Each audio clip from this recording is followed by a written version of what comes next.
Daten der Umweltagentur in Schottland gehackt, wurde der Emotet-Trojaner endlich besiegt? Das und mehr in der heutigen Folge. Die schottische Umweltagentur SEPA wurde am Weihnachtsabend gehackt und es wurden etwa 4000 Dokumente und Files gestohlen. Etwa 1,2 GB an Daten wurden an diesem Abend gestohlen und das Ganze wurde von der Conti Ransomware Gruppe ausgeführt. Die Conti Ransomware Gruppe ist so ein bisschen der Nachfolger der Ryuk Ransomware Gruppe, welche etwa für 1/3 aller Ransomware-Attacken im 2020 zuständig war. Diese Veröffentlichung der Daten erfolgt daher, weil die SEPA sich geweigert hat, das Erpressungsgeld zu bezahlen. Den staatlichen Behörden, aber auch Firmen wird oft empfohlen, diese Erpressungsgelder nicht zu bezahlen, hauptsächlich weil man sich danach wieder in die Situation einer Opferrolle begeben könnte. Auch die SEPA hat da richtig gehandelt, muss nun aber mit der Polizei und weiteren staatlichen Behörden zusammenarbeiten, um vor allem die Daten, die veröffentlicht wurden, zu analysieren und entsprechende Maßnahmen und Konsequenzen zu ziehen. Der berüchtigte Trojaner Emotet bzw. deren Infrastruktur wurde von der Europol zerschlagen. Die Emotet-Trojaner sind eine Art Türöffner für mehrere Systeme, das heißt Staaten wie auch private Firmen, groß und klein, wurden Opfer dieses Emotet-Trojaners, indem sie gewisse Anhänge geöffnet haben und so diesem Emotet-Trojaner die Möglichkeit gegeben haben, eine Tür oder ein Tor in das System zu öffnen.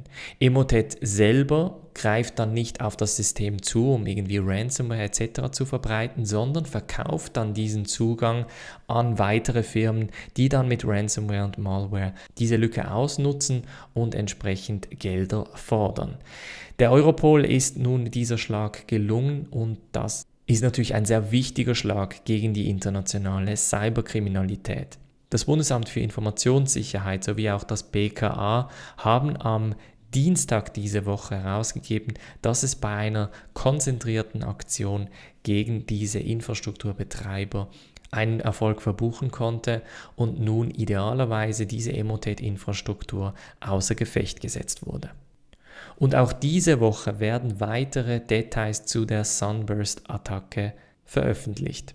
Denn 1/3 der Sunburst-Opfer sind Industriebetreiber, unter anderem auch in der Schweiz. Das kommt insofern überraschend, weil man bisher immer gedacht hatte, hauptsächlich Bundesbehörden in den USA sowie unterschiedliche IT-Unternehmen in den USA entsprechend Opfer dieser Attacke waren. In diesem Zusammenhang möchte ich Sie auf einen Blogpost, den wir vor ein paar Wochen veröffentlicht haben, hinweisen. Da geht es nämlich darum, dass unser altes Machine Learning Modell diese Sunburst-Attacke entsprechend erkannt hätte und entsprechend vor allem auch Alarm geschlagen hätte.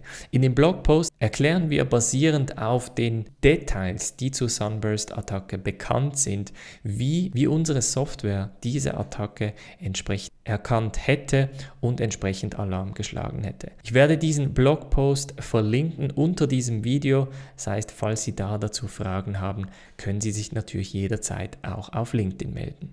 Mein Name ist Feja Salingan und ich zeige Ihnen jeden Freitag Cybersecurity-Nachrichten aus der ganzen Welt.